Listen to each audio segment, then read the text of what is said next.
નમસ્કાર વિદ્યાર્થી મિત્રો, આગળના વિડીયોની અંદર આપણે એમિનો એસિડ વિશે વાત કરી, જે અણુઓ એમિનો એસિડની વાત કરી. હવે આ વિડીયોની અંદર આપણે લિપિડ વિશે વાત કરવાના છીએ. તો સામાન્ય રીતે લિપિડ જે છે એ પાણીમાં અદ્રાવ્ય હોય છે અને તે સામાન્ય ફેટી એસિડ પણ હોઈ શકે. એટલે કે લિપિડ જે છે એ ફેટી એસિડ અને ગ્લિસરોલના બનેલા હોય છે. તો લિપિડની સંરચનાની વાત કરતાં પહેલાં આપણે લિપિડની રચનામાં જે ફેટી એસિડ અને ગ્લિસરોલ આ બે ભેગા મળીને લિપિડ બનાવે છે, તો એની વાત કરીશું. તો તે પહેલાં આપણે સૌપ્રથમ ફેટી એસિડની સંરચના જોઈશું. તો ફેટી એસિડ જે છે એમાં એક કાર્બોક્સિલ સમૂહ COOH અને એ R સમૂહ સાથે જોડાયેલો હોય છે. એટલે RCOOH એ ફેટી એસિડનું સૂત્ર છે. હવે જે R સમૂહ જે છે એ R સમૂહ તરીકે મિથાઇલ પણ હોઈ શકે. આપણે એવું લખ્યું ને RCOOH એટલે ફેટી એસિડનું આ બંધારણ. હવે આ R તરીકે મિથેન પણ આવેલો હોય, મિથાઇલ સમૂહ આવેલો હોય CH3, અથવા તો ઇથાઇલ સમૂહ C2H5 ઇથાઇલ સમૂહ પણ આવેલો હોય, અથવા ઇથાઇલ અથવા તો CH2 ઉચ્ચ સંખ્યાવાળા CH2 સમૂહ, ઉચ્ચ સંખ્યાવાળો CH2 સમૂહ આવેલો હોય, જેમાં એક કાર્બનથી 19 કાર્બન આવેલા હોય છે. જો અહીં ઉદાહરણ તરીકે પામિટિક એસિડ આપ્યું છે, એમાં R સમૂહ તરીકે મિથાઇલ સમૂહ આવેલો છે. અહીંયા CH2 પણ આવેલા છે, CH2 સમૂહ. બરાબર, અહીંયા કાર્બનની સંખ્યા કે 1 થી 19, એટલે અહીં કેટલી છે? જો આ 14 કાર્બન થયા, CH2 14 એટલે 14 કાર્બન, આ 15 અને આ આવ્યા 16, એટલે આ ફેટી એસિડ 16 કાર્બન ધરાવે છે એવું કહી શકાય. તો પામિટિક એસિડમાં કાર્બોક્સિલ સાથે 16 કાર્બન ગોઠવાયેલા છે. અહીં જો R સમૂહ તરીકે મિથાઇલ અથવા તો ઇથાઇલ અને ઉચ્ચ સંખ્યાવાળા મિથાઇલ સમૂહ કે જે 1 કાર્બનથી 19 કાર્બન જેટલા હોય છે. ઉદાહરણ તરીકે પામિટિક એસિડ, આ અહીંયા સૂત્ર આપ્યું છે પામિટિક એસિડનું, એમાં કાર્બોક્સિલ COOH સાથે 16 કાર્બન જોવા મળે છે. બરાબર, એટલે આ 14 કાર્બન CH2 14 એટલે 14. એટલે એકચ્યુઅલી આખું એનું સૂત્ર કઈ રીતે લખાય ખબર? આપણે એને એક જ મિનિટ બ્લેન્ક પેજ લઈ લઈએ અને પછી જોઈએ. જો તમારે પામિટિક એસિડ જે છે એને બે રીતે લખી શકાય. પામિટિક એસિડને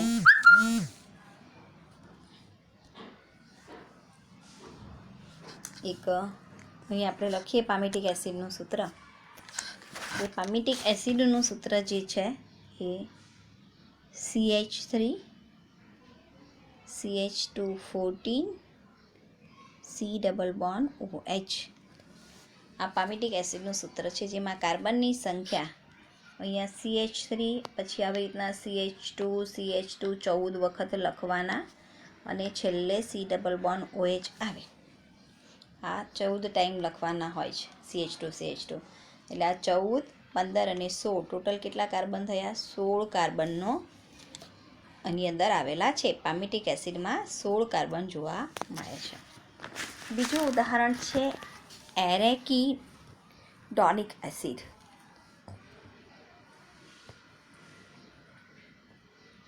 એરેકીડોનિક એસિડ, એની અંદર કાર્બોક્સિલ સાથે 20 કાર્બન પરમાણુ હોય છે. એટલે CH3 CH2 18 અને C∪OH. એટલે આ CH2 18 કાર્બન, આ 19મો અને આ 20. એટલે એરેકિડોનિક એસિડ જે છે એમાં 20 કાર્બન પરમાણુ આવેલા હોય છે. તો ફેટી એસિડ જે છે એ ફેટી એસિડની વાત કરી. ફરીથી રિપીટ કરીએ કે ફેટી એસિડ જે છે એનું સૂત્ર RCOOH. એમાં R સમૂહ મિથાઇલ સ્વરૂપે હોય કે અથવા ઇથાઇલ સ્વરૂપે હોય કે ઉચ્ચ સંખ્યાવાળા CH2 સમૂહ આવેલા હોય છે. હવે આ જે ફેટી એસિડ જે છે એ ફેટી એસિડના 2 પ્રકાર છે. ફેટી એસિડના પ્રકાર 2 પ્રકાર. પહેલો પ્રકાર જે છે એ સંતૃપ્ત ફેટી એસિડ અને બીજો અસંતૃપ્ત ફેટી એસિડ. હવે જે સંતૃપ્ત ફેટી એસિડ જે છે એમાં 2 ક્રમિક કાર્બન પરમાણુઓ વચ્ચે એક બંધ આવેલો હોય છે. 2 ક્રમિક કાર્બન પરમાણુ એટલે અહીંયા CH3 પછી CH2 14 વખત જે હોય એમાં ક્યાંય દ્વિબંધ હોતા નથી, બધા જ સિંગલ બંધથી એક બંધથી જોડાયેલા હોય. એટલે 2 ક્રમિક કાર્બન પરમાણુઓ એક બંધ વડે જોડાયેલા હોય એટલે સંતૃપ્ત ફેટી એસિડ. અને અસંતૃપ્ત ફેટી એસિડમાં કેટલાક સ્થાને 2 ક્રમિક કાર્બન પરમાણુઓ, અહીંયા જો આ CH3 છે પછી અહીંયા CH ડબલ બોન્ડ CH વળી પાછું CH2, એટલે કે કાર્બન પરમાણુઓ દ્વિબંધથી જોડાયેલા હોય. સંતૃપ્ત ફેટી એસિડમાં કાર્બન પરમાણુઓ જે છે એ દ્વિબંધથી જોડાયેલા હોય. અસંતૃપ્ત ફેટી એસિડમાં કાર્બન પરમાણુઓ દ્વિબંધથી જોડાયેલા હોય, જ્યારે સંતૃપ્ત ફેટી એસિડમાં કાર્બન પરમાણુઓ એક બંધથી જોડાયેલા હોય છે. તો આમ આપણે લિપિડની વાત કરીએ છીએ અને એમાં પહેલી વાત કરીએ છીએ ફેટી એસિડની. તો એ જ વાત અહીં કરી કે ભાઈ ફેટી એસિડ જો સંતૃપ્ત પ્રકારના હોય તો એની અંદર દ્વિબંધ નહીં હોય, દ્વિબંધ વગર એટલે કે એક સિંગલ બંધથી જોડાયેલા હોય.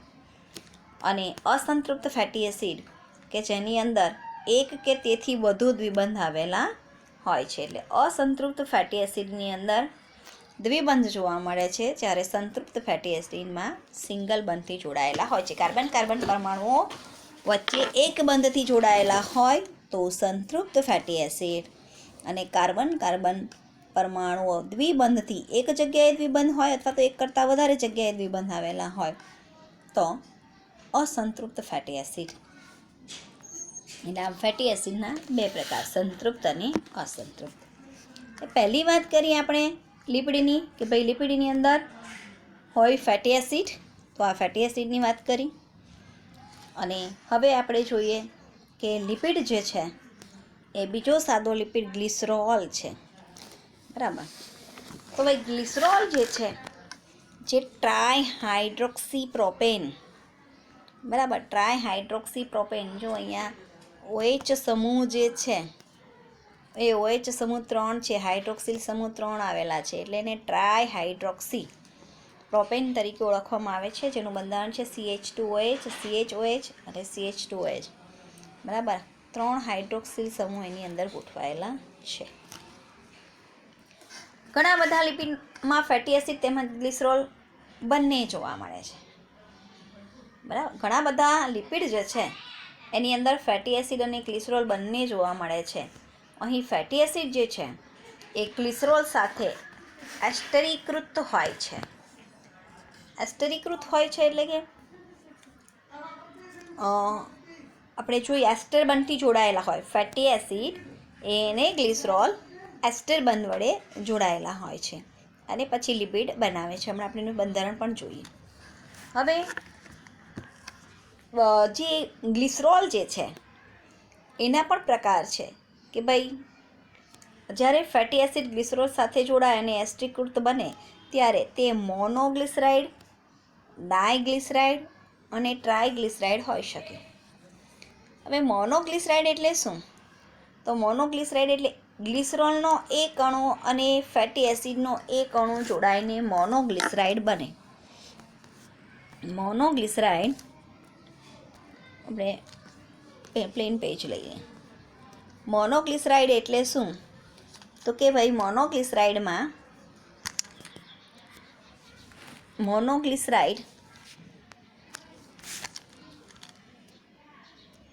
મોનોગ્લિસરાઇડની અંદર એક અણુ ગ્લિસરોલનો હોય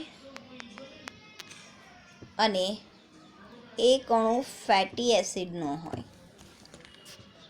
ડાયગ્લિસરાઇડની અંદર એક અણુ ગ્લિસરોલ પ્લસ 2 અણુ ફેટી એસિડના આવેલા હોય. અને ટ્રાયગ્લિસરાઇડની અંદર એક અણુ ગ્લિસરોલ અને 3 અણુ ફેટી એસિડના હોય છે. બરાબર. તો આ રીતે ગ્લિસરોલ જે છે એ સાદો લિપિડ છે અને ટ્રાયહાઇડ્રોક્સી પ્રોપેન છે, અને એ ફેટી એસિડ ગ્લિસરોલ સાથે જોડાય ત્યારે એક ગ્લિસરોલ અને એક ફેટી એસિડ જોડાય તો મોનોગ્લિસરાઇડ, એક ગ્લિસરોલ અને 2 ફેટી એસિડના અણુ જોડાઈને ડાયગ્લિસરાઇડ બને. એક ગ્લિસરોલનો અણુ અને 3 ફેટી એસિડના અણુ જોડાઈને ટ્રાયગ્લિસરાઇડ બને છે. હવે એના ગલનબિંદુના આધારે એને ફેટ એટલે કે મેદ અને તેલ ઓઇલ, અહીંયા ફેટ કહેવાય છે. બરાબર. એમનું તેલનું ગલનબિંદુ જે છે ને, આ તેલનું ગલનબિંદુ એ અપેક્ષા કરતાં નીચું હોય છે. ઉદાહરણ તરીકે જીંજેલી તેલ. બરાબર. તો નીચા તાપમાને તલનું તેલ જામી જતું નથી. તલનું તેલ જેને જીંજેલી તેલ કહેવાય. જીંજેલી તેલ એટલે તલનું તેલ તમે કાઢ્યું હોય ને બોટલમાં ભરેલું હોય ને તો શિયાળામાં પણ એ જામતું નથી, એ તેલ સ્વરૂપે જ જોવા મળે છે. એટલે આ તેલ જે છે એ તેલનું ગલનબિંદુ અપેક્ષા કરતાં નીચું હોય છે. હવે આપણે ટ્રાયગ્લિસરાઇડ કઈ રીતે બને છે? બરાબર. ટ્રાયગ્લિસરાઇડનું બંધારણ, તો એની વાત કરીએ. તમારી બુકની અંદર એનું સ્ટ્રક્ચર આપેલું છે ટ્રાયગ્લિસરાઇડનું. આપણે એ સ્ટ્રક્ચરની વાત જોઈએ અહીંયા. તો ટ્રાયગ્લિસરાઇડ કેવી રીતે બને? તો કે એક ગ્લિસરોલનો અણુ અને 3 ફેટી એસિડના અણુ જોડાઈને ટ્રાયગ્લિસરાઇડ બનાવે છે. અહીં જો ટ્રાયગ્લિસરાઇડનું સૂત્ર આપ્યું છે. ગ્લિસરોલનો એક અણુ, બરાબર, CH2OH, CHOH અને CH2OH આ રીતે લખવાનું. એટલે ગ્લિસરોલનો એક અણુ, ફેટી એસિડના 3 અણુ. જો અહીંયા R1C⋯OH, એટલે આવી રીતે R1C⋯OH આપણે કીધું ને ફેટી એસિડમાં R સમૂહ અને કાર્બોક્સિલ સમૂહ, એટલે એક. બીજો R2 અને C⋯OH, અને ત્રીજો R3C⋯OH. એને લખવાનું છે આ રીતે. એટલે એને આપણે આ રીતે લખી શકીએ કે R1C⋯OH, R2C⋯OH અને R3C⋯OH. એટલે આમ 3 ફેટી એસિડના અણુ. એમને ક્યાંય બંધથી જોડ્યા નથી. જો અહીંયા બોન્ડ નથી કરવો. લખો ત્યારે વિદ્યાર્થી મિત્રો અહીંયા આમ જોઈન્ટ નથી કરવાનું. આ 3 અણુઓ છૂટા છે. એટલે ગ્લિસરોલનો એક અણુ, ફેટી એસિડના 3 અણુ, અહીંથી H2O દૂર થાય એટલે 3 H2Oના અણુ દૂર કરો. બરાબર. એટલે અહીંયા CH2O પછી C⋯O આવી રીતે રહેશે. CHHO C⋯O R1. તે જ રીતે નીચે O C⋯O R2 એવી રીતે નીચે. બરાબર. એટલે એ અહીં દર્શાવ્યું છે, જોયા રહ્યું. H2Oના 3 અણુ દૂર થયા એટલે આ રીતે COC આ જે છે ને એસ્ટર બંધ કહેવાય. COC આ એસ્ટર બંધથી જોડાય છે, બરાબર. એટલે એને એસ્ટરીકૃત કહીએ, બરાબર. પાણીના 3 અણુઓ દૂર થાય અને એસ્ટર બંધથી જોડાય. કોણ એસ્ટર બંધથી જોડાય? ફેટી એસિડ અને ગ્લિસરોલ. આ ગ્લિસરોલનો 1 અણુ, ફેટી એસિડના 3 અણુ, પાણીના 3 અણુ દૂર કરી અને ટ્રાયગ્લિસરાઇડ લિપિડ, ટ્રાયગ્લિસરાઇડ એટલે લિપિડ, ટ્રાયગ્લિસરાઇડનો 1 અણુ બનાવે છે. એટલે આ રીતે લિપિડની અંદર લિપિડનું નિર્માણ ફેટી એસિડ અને ગ્લિસરોલ જોડાઈને પણ થાય છે. એકલા ફેટી એસિડ એ પણ લિપિડ છે અને એકલો ગ્લિસરોલ એ સાદો લિપિડ છે. અને આમ ફેટી એસિડ અને લિપિડ જોડાઈને ફેટી એસિડ અને ગ્લિસરોલ જોડાઈને ટ્રાયગ્લિસરાઇડ લિપિડનું પણ નિર્માણ થાય છે. હવે એ જ વાત કરી કે કેટલાક લિપિડમાં ફોસ્ફરસ અને ફોસ્ફરીકૃત કાર્બનિક સંયોજનો જોવા મળે છે. આ ફોસ્ફોલિપિડ છે, બરાબર. કેટલાક લિપિડની અંદર ફોસ્ફરસ અને ફોસ્ફરીકૃત કાર્બનિક સંયોજનો જોવા મળે છે અને આ ફોસ્ફોલિપિડ તરીકે ઓળખાય છે. આપણા કોષરસ પટલના બંધારણમાં આવું લખતા હતા ને કે ડબલ લેયર આવું ફોસ્ફોલિપિડનું અને વચ્ચે પ્રોટીન હોય. તો આ કોષરસ પટલના બંધારણમાં આવેલા જે અણુઓ છે એ ફોસ્ફોલિપિડના છે. હાઇડ્રોફિલિક અને હાઇડ્રોફોબિક છેડો, જેની વાત કરી હતી 8મા પ્રકરણની અંદર. હવે કોષરસ પટલમાં જે જોવા મળે છે એ લિપિડ કયું છે ખબર? લેસિથિન. કોષરસ પટલમાં જોવા મળતું લિપિડ અને એનું ઉદાહરણ છે લેસિથિન. આ જે લેસિથિન જે છે એ લેસિથિનની અંદર આ રીતે આવા છેડાઓ આવેલા હોય. આ જે છેડો છે તે હાઇડ્રોફિલિક કહેવાય. હાઇડ્રોફિલિક જલાનુરગી, અને આ જે છે ને એ જલવિતરાગી હાઇડ્રોફોબિક. તો આમ લિપિડની અંદર ફોસ્ફોલિપિડ કે જે કોષરસ પટલમાં જોવા મળે છે અને એ લેસિથિન એનું ઉદાહરણ છે. કેટલીક પેશીઓમાં વિશિષ્ટ સ્વરૂપે ચેતાપેશીમાં પણ જટિલ સંરચનાવાળા લિપિડ જોવા મળે છે અને ઉદાહરણ છે ગ્લાયકોલિપિડ, બરાબર. ચેતાપેશીઓ આપણે આગળના પ્રકરણમાં પ્રાણી પેશીમાં આવી આકૃતિ દોરતા હતા ને, ચેતાકોષ, અહીંયા ચેતાક્ષ, બરાબર. એનું કોશકાય, અક્ષતંતુ, શિખાતંતુ. તો આજે આ મજ્જિત ચેતાતંતુ, મજ્જાપડ, અહીંયા મજ્જાપડ આવેલું હોય તો એ મજ્જાપડ પણ લિપિડનું બનેલું છે અને એ કશું જ નથી, એ ગ્લાયકોલિપિડ છે, બરાબર. તો કેટલીક ચેતાપેશીઓની અંદર પણ લિપિડ જોવા મળે છે અને એ લિપિડ જે છે ચેતાપેશીમાં જોવા મળતું લિપિડ એ ગ્લાયકોલિપિડ છે.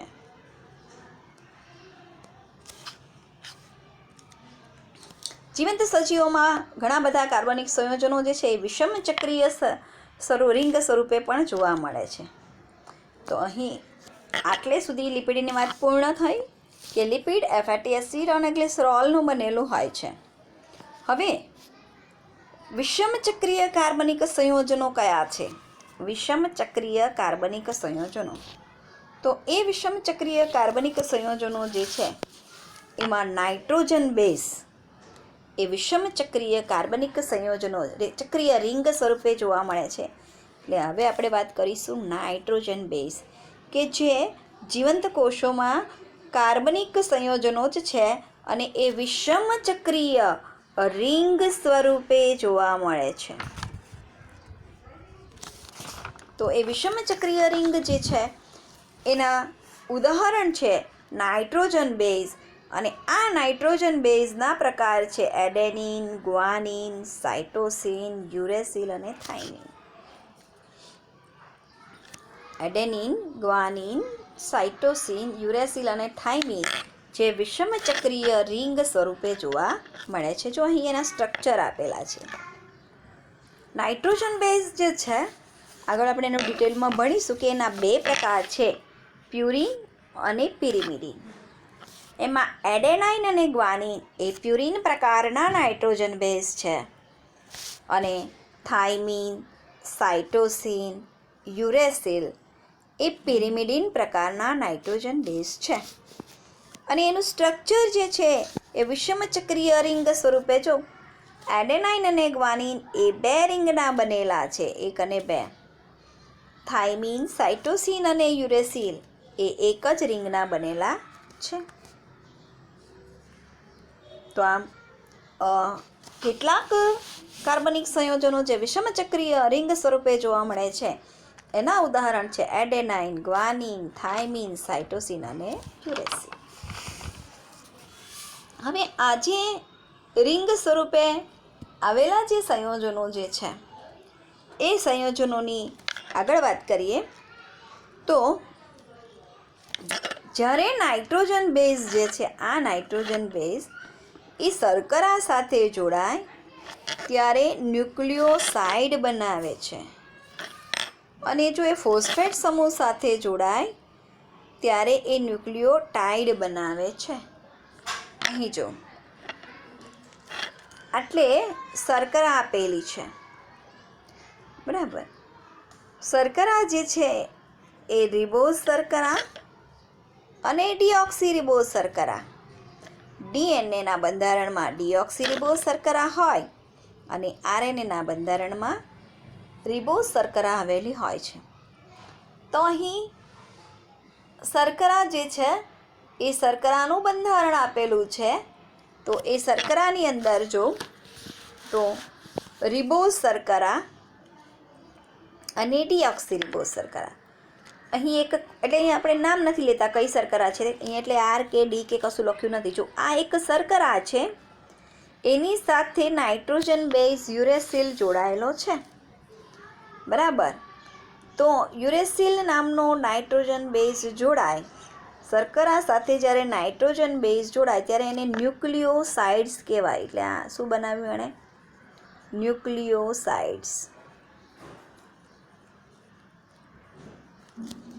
અહીં પણ જો એક શર્કરા દોરી છે આ શર્કરા, અને એની સાથે એડેનાઇન નામનો નાઇટ્રોજન બેઝ જોડાય છે. અને એડેનાઇન નામનો નાઇટ્રોજન બેઝ જોડાયેલો હોય એટલે એને બનાવ્યું છે ન્યુક્લિયોસાઇડ. અને જે પ્રકારનો નાઇટ્રોજન બેઝ જોડાયેલો હોય એના આધારે પણ એનું નામકરણ થાય. અહીં એડેનાઇન જોડાયેલો છે એટલે એને એડિનોસાઇન કહેવાય. અહીં યુરેસિલ જોડાયેલો છે એટલે એને યુરિડીન તરીકે ઓળખવામાં આવે છે.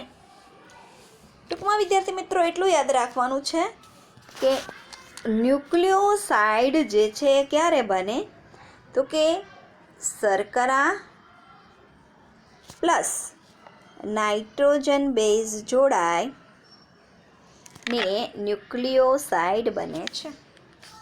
શર્કરા સાથે યુરેસિલ જોડાયેલું છે, અહીંયા શર્કરા સાથે એડેનાઇન જોડાયેલું છે, બરાબર.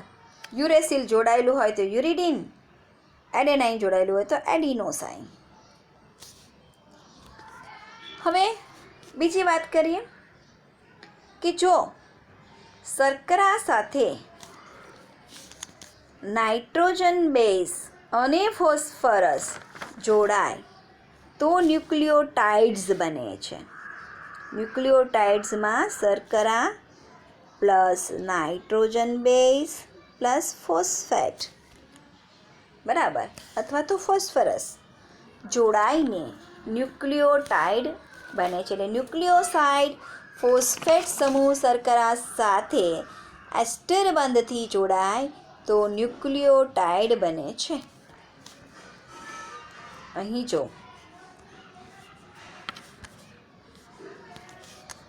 આ આકૃતિ જોઈએ કે આ છે શર્કરા, અહીં જોડાયેલો છે તે નાઇટ્રોજન બેઝ યુરેસિલ અને આ જોડાયેલો છે ફોસ્ફેટ સમૂહ, બરાબર. તો આમ શર્કરા આ વચ્ચેની છે શર્કરા, નાઇટ્રોજન બેઝ અને ફોસ્ફેટ ત્રણે જોડાઈને જે રચના બને છે એને ન્યુક્લિયોટાઇડ્સ તરીકે ઓળખવામાં આવે છે. એટલે ટૂંકમાં ન્યુક્લિયોસાઇડ અને ન્યુક્લિયોટાઇડમાં ડિફરન્ટ શું? ન્યુક્લિયોસાઇડ એટલે શર્કરા પ્લસ નાઇટ્રોજન બેઝ. અહીં જો ન્યુક્લિયોસાઇડમાં શર્કરા અને નાઇટ્રોજન બેઝ જોડાઈને ન્યુક્લિયોસાઇડ્સ બને. આ છે શર્કરા, સોરી આ છે નાઇટ્રોજન બેઝ, આ છે શર્કરા, પેન્ટોઝ શર્કરા છે, પેન્ટાગોલન. અહીંયા કાર્બનના પરમાણુ દર્શાવેલા, પહેલો કાર્બન, બીજો, ત્રીજો, ચોથો અને આ પાંચમો કાર્બન ઉપર. અને ન્યુક્લિયોટાઇડ એટલે શું? તો કે ભાઈ એક જ મિનિટ, શર્કરા, નાઇટ્રોજન બેઝ અને ફોસ્ફેટ આ ત્રણ જોડાઈને ન્યુક્લિયોટાઇડ બને છે. હવે અહીં ઉદાહરણો આપ્યા છે કે એડેનિલિક એસિડ, એડેનાઇન જોડાયેલો હોય તો થાઇમિન જોડાયેલો તો થાઇમેડિલિક એસિડ, ગ્વાનિન જોડાયેલો તો ગ્વાનિલિક એસિડ, યુરેસિલ જોડાયેલો હોય તો યુરિડિલિક એસિડ. આ બધા સાઇટોસિન જોડાયેલો હોય તો સાઇટિડિલિક એસિડ. એ બધા ન્યુક્લિયોટાઇડ્સ છે. બરાબર. તો આમ કયા પ્રકારનો નાઇટ્રોજન બેઝ એની સાથે જોડાયેલો છે એના આધારે શર્કરાના પ્રકાર પડે છે. અહીં યુરેસિલ જોડાયેલો છે એટલે જો આટલે યુરેસિલ, ફોસ્ફેટ અને આ શર્કરા, તો એનું નામ છે યુરિડિલિક એસિડ. આ બીજું સ્ટ્રક્ચર જો નાઇટ્રોજન બેઝ એડેનાઇન છે, અહીંયા ફોસ્ફેટ સમૂહ છે, આ શર્કરા છે, તો એનું નામકરણ થાય એડિનિલિક એસિડ. બરાબર. હવે જો એની સાથે એડેનાઇનની જગ્યાએ જો યુરેસિલ જોડાયેલો હોય તો યુરિડિલિક એસિડ, અહીં સાઇટોસિન જોડાયેલો હોય તો સાઇટિડિલિક એસિડ, થાઇમિન જોડાયેલો હોય તો થાઇમિડિલિક એસિડ. એટલે જે પ્રકારનો નાઇટ્રોજન બેઝ જોડાયેલા હોય એના આધારે ન્યુક્લિયોટાઇડ્સનું નામકરણ થાય છે. ડીએનએ અને આરએનએ આ બંને ન્યુક્લિક એસિડ છે અને એ બંને માત્ર ન્યુક્લિયોટાઇડ્સ ધરાવે છે. ડીએનએ અને આરએનએ જે છે એ બંને છે ન્યુક્લિક એસિડ અને બંને ન્યુક્લિયોટાઇડ્સ ધરાવે છે. બરાબર. જો એટલે આ રીતે આવા બધા આને ન્યુક્લિયોટાઇડ્સ કહેવાય. તો ડીએનએના બંધારણમાં ડીઓક્સીરીબોઝ શર્કરા આવેલી હોય, આરએનએના બંધારણમાં રિબોઝ શર્કરા આવેલી હોય એટલે અહીંયા રિબોઝ શર્કરા હોય. આરએનએનું બંધારણ હોય તો રિબોઝ શર્કરા, ડીએનએના બંધારણમાં ડીઓક્સીરીબોઝ શર્કરા. બરાબર. એટલે આમ ન્યુક્લિયોટાઇડ્સ જે છે એ ડીએનએ અને આરએનએ એ ન્યુક્લિયોટાઇડ્સના બનેલા છે. ડીએનએ અને આરએનએ આનુવંશિક દ્રવ્ય તરીકે કામ કરે છે. એટલે ડીએનએ અને આરએનએ બંને ન્યુક્લિક એસિડ છે, બંને ન્યુક્લિક એસિડ છે અને જે ન્યુક્લિયોટાઇડ્સ ધરાવે છે એટલે ન્યુક્લિયોટાઇડ્સના બનેલા છે. ન્યુક્લિક એસિડ ડીએનએ અને આરએનએ આનુવંશિક દ્રવ્ય તરીકે કામ કરે છે. આપણા વારસાગત લક્ષણો માટે એ જવાબદાર છે અને એની વધારે ડિટેલમાં રચના આપણે આગળ જોઈશું. આ થઈ નાઇટ્રોજન બેઝની વાત. હવે આપણે વાત કરીશું પ્રાથમિક તેમજ દ્વિતીયક ચયાપચયકો. પ્રાથમિક ચયાપચયકો વગર કોષ એક પણ કામ કરી શકતા નથી. બરાબર.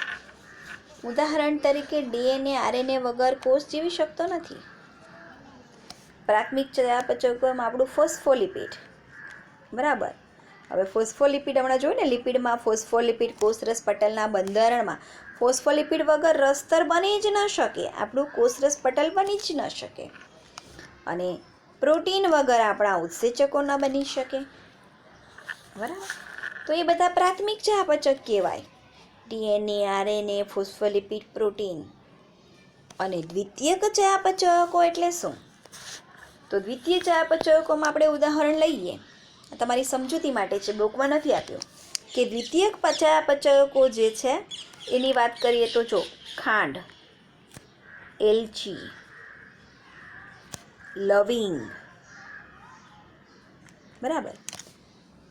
એ બધા સ્વાદ આપે, ખોરાક ટેસ્ટી બનાવે. હવે ખાંડ તો એ તો વનસ્પતિ માટે છે, શેરડીમાં ખાંડ શેરડીમાંથી બનાવે છે, તો શેરડીનો આપણે આપણા માટે ઉપયોગ કર્યો ને એમાંથી ખાંડ બનાવવાનું કામ કર્યું.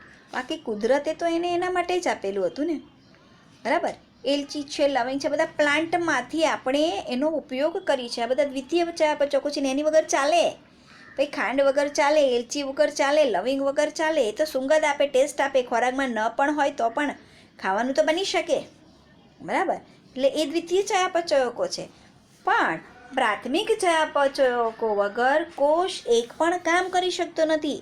કોષને ડીએનએ વગર ન ચાલે, આરએનએ વગર ન ચાલે, ફોસ્ફોલિપિડ વગર રસ્તર ન બની શકે, પ્રોટીન વગર ઉત્સેચક ન બની શકે. એટલે પ્રાથમિક તેમજ દ્વિતીય ચયાપચયકો જે છે એની હવે વાત કરવાની છે. એટલે જસ્ટ તમને સમજૂતી આપી કે ભાઈ પ્રાથમિક ચયાપચયક વગર કોષ એક પણ કામ કરી શકતો નથી, દ્વિતીય ચયાપચયક વગર ચાલી શકે. તો હવે જોઈએ, જીવંત સજીવોમાં અસંખ્ય નાના મોટા સંયોજનો અલગીકરણ એ રસાયણ વિજ્ઞાનનો કુતૂહલ પ્રેરક દ્રષ્ટિકોણ છે. અને સજીવોની સંરચના નિર્ધારિત કરવામાં આવે છે અને શક્ય હોય તો તેને સંશ્લેષિત પણ કરવામાં આવે છે. બરાબર. જો કોઈ સજીવોને એટલે કે જો તમને કોઈ જૈવ સજીવોની સંરચના નિર્ધારિત કરવામાં આવે, સજીવોમાં જોવા મળતા જૈવ અણુઓની જો તમને યાદી બનાવવામાં આવે, જૈવ અણુઓની યાદી બનાવવાની વાત કરીએ તો હજારો કાર્બનિક રસાયણો જે છે એનો સમાવેશ એની અંદર થાય છે. જેમ કે એમિનો એસિડ, શર્કરા, બરાબર, વગેરે બધાનો સમાવેશ થાય. કે આમ જૈવ અણુઓ જે છે એ જૈવ અણુઓની જો તમને લિસ્ટ બનાવવામાં આવે કે ભાઈ જૈવ અણુઓ લિસ્ટ બનાવો, તો એની અંદર મેં હમણાં વાત કરીને કે ભાઈ જૈવ અણુઓ એટલે આપણા શરીરની અંદર અકાર્બનિક સંયોજનો તરીકે પાણી અને ખનિજ ક્ષારો આવેલા છે, અને કાર્બનિક સંયોજનો તરીકે કાર્બોદિત, લિપિડ, પ્રોટીન, બરાબર. એટલે પ્રોટીન તો કે એમિનો એસિડ જોડાઈને બને, કાર્બોદિત તો કે શર્કરા જોડાઈને બને. એટલે આમ ઘણા બધા હજારોનું લિસ્ટ આપણે એને બનાવી શકીએ. હવે આપણે આવા જૈવ અણુઓ જે છે એ જૈવ અણુઓને આપણે શું કહીએ છીએ? ચયાપચયકો. હવે પ્રાણી પેશીમાં આ બધા જૈવ અણુ એ ચયાપચયકો છે. પ્રાણી પેશીઓમાં આવેલા બધા જ સંયોજનોની કક્ષાઓને આપણે જે એના કોષ્ટકની અંદર દર્શાવેલા છે ને એ 9.3 કોષ્ટક, જેને પ્રાથમિક ચયાપચયકો કહેવાય. બરાબર. અને પ્રાથમિક ચયાપચયકો કયા કયા છે? તો કે ભાઈ હાઇડ્રોજન છે, કાર્બન છે, ઓક્સિજન છે, nitrogen, sulphur, sodium, calcium, magnesium, silicon. બરાબર. સિલિકોન એક માનવ શરીરમાં હોતું નથી, એટલે માનવ શરીરની અંદર કયું દ્રવ્ય નહીં હોતું? નીટની અંદર પૂછાય તો કે સિલિકોન હોતું નથી. તો આ બધા દ્રવ્યો જે છે એ પ્રાથમિક ચયાપચયકો છે. Hydrogen, carbon, oxygen, nitrogen, sulphur, sodium, calcium, magnesium, silicon, આ બધા વગર કોષ કામ ન કરી શકે. બરાબર. અને આ બધાના કાર્યો પણ જ્ઞાત છે. આપણે આ બધાના કાર્યો જાણીએ છીએ. બરાબર. આ બધાના કાર્યો આપણે જાણીએ છીએ. અને આગળના ચેપ્ટરમાં આપણે ભણીશું કે મેગ્નેશિયમનું શું કામ છે, સોડિયમનું, સલ્ફરનું, નાઇટ્રોજનનું, ઓક્સિજનનું, એ ખનિજ પોષક તત્વો જે છે એની અંદર આપણે ભણીશું. હવે જ્યારે કોઈ વનસ્પતિ, ફૂગ કે સૂક્ષ્મ જીવોના કોષ વગેરેનું આપણે જ્યારે વિશ્લેષણ કરીએ તો એમાંથી આપણને પ્રાથમિક ચયાપચયક સિવાયના હજારો રસાયણો જોવા મળે, જેવા કે આલ્કેલોઇડ, રબર, ફ્લેવેનોઇડ, આવશ્યક તેલ, ગુંદર, મસાલા, પ્રતિજૈવિક દ્રવ્યો. આ બધા દ્વિતીય ચયાપચયકો છે. બરાબર. કે આ દ્વિતીય ચયાપચયકો છે ને એના કાર્યો આપણે જાણતા નથી, એના કાર્યો આપણને ખબર નથી. બરાબર. કે ભાઈ વનસ્પતિ પ્રતિજૈવિક દ્રવ્યો ઉત્પન્ન કરે છે. ફૂગમાંથી આપણે એન્ટીબાયોટિક્સ બનાવીએ છીએ. બધા કલર પણ અમુક પ્લાન્ટમાંથી ગળી છે. બરાબર. પછી પરફ્યુમ આ બધા ફૂલોમાંથી બનાવે છે. ગુંદર વનસ્પતિમાંથી મળે છે. મસાલા, લવિંગ, એલચી, તજ એ બધા મસાલા પણ પ્લાન્ટ બનાવે છે. આ ફ્લેવોનોઇડ અમુક તેલ જે છે એ પણ વનસ્પતિમાંથી કાઢીએ છીએ, સજીવમાંથી જ કાઢીએ છીએ. આલ્કેલોઇડ છે, રબર છે, એ બધું આપણને એમાંથી મળે છે. તો આ બધા દ્વિતીય ચયાપચયકો છે અને એના કાર્યો આપણને પણ ખબર નથી. એનો આપણે આપણા માટે ઉપયોગ કરીએ છીએ. જેમ કે શેરડી, વનસ્પતિ પોતાના માટે એમાં શેરડીમાં રસ જે છે ને એ સુગર એ વનસ્પતિ એને પોતાના માટે બનાવેલ છે, પણ ખાંડ માનવીએ પોતાના માટે એક્સટ્રેક્ટ કરીને બનાવી છે. એમાંથી જે ખાંડનો ઉપયોગ કરીએ છીએ આપણે એક્સટ્રેક્ટ કરીને બનાવી છે. તેવી જ રીતે ફૂગ જે છે, ફૂગ બેક્ટેરિયાથી પોતાની જાતને બચાવવા માટે એ દ્રવ્યો ઉત્પન્ન કરે છે, પેનિસિલિન, બરાબર. એટલે પોતાની જાતને બચાવવા જેવું દ્રવ્ય ઉત્પન્ન કરે છે એવું દ્રવ્ય માનવીએ બનાવી લીધું, અને પેનિસિલિન નામની એન્ટીબાયોટિક એમાંથી એક્સટ્રેક્ટ કરીને બનાવીને એન્ટીબાયોટિક આપણે બનાવી આપણને બચાવવા માટે, અમુક રોગોથી બચાવવા માટે આપણે એન્ટીબાયોટિક લઈએ છીએ ને. તો આ ફૂગ જે છે ને એ ફૂગ પોતાની જાતને બચાવવા માટે દ્રવ્ય ઉત્પન્ન કરે છે, અને એ દ્રવ્યનો ઉપયોગ કરીને આપણે પોતે એન્ટીબાયોટિક્સ, પ્રતિજૈવિક દ્રવ્ય જે ફૂગ ઉત્પન્ન કરે છે એમાંથી આપણે દવા બનાવી. પેનિસિલિન નામની એન્ટીબાયોટિક એલેક્ઝાન્ડર ફ્લેમિંગ નામના વૈજ્ઞાનિકે બનાવેલી, એ ફૂગમાંથી એક્સટ્રેક્ટ કરીને બનાવી છે. તો આમ આ જે દ્વિતીય ચયાપચયકો છે એના કાર્યો આપણે જાણતા નથી. એટલે ત્યાર પછી એ જ આપ્યું છે અહીં કે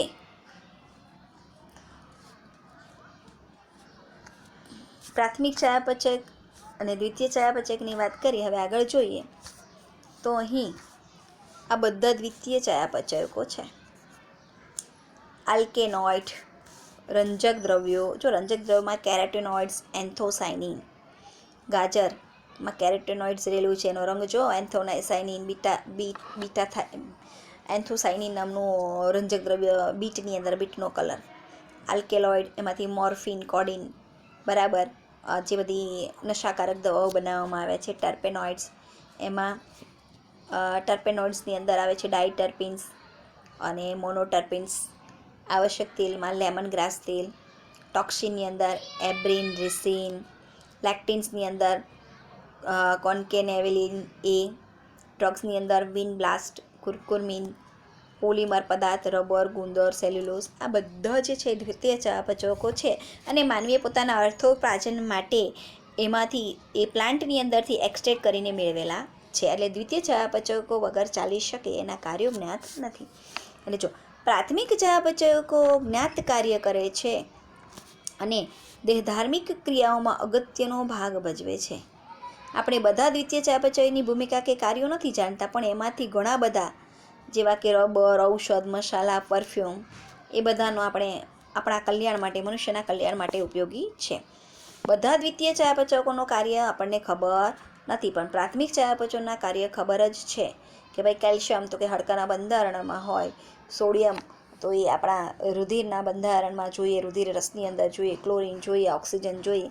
એટલે આમ બધા પ્રાથમિક ચયાપચયકોના કાર્યો જાણીએ છીએ, પણ દ્વિતીય ચયાપચયકના બધા કાર્યો જાણતા નથી. એમાંના અમુક જે જાણીએ છીએ, જેમ કે રબર છે, ઔષધ છે, મસાલા છે, પરફ્યુમ છે, રંજક દ્રવ્ય છે, આ બધા મનુષ્યના કલ્યાણ માટે ઉપયોગી છે.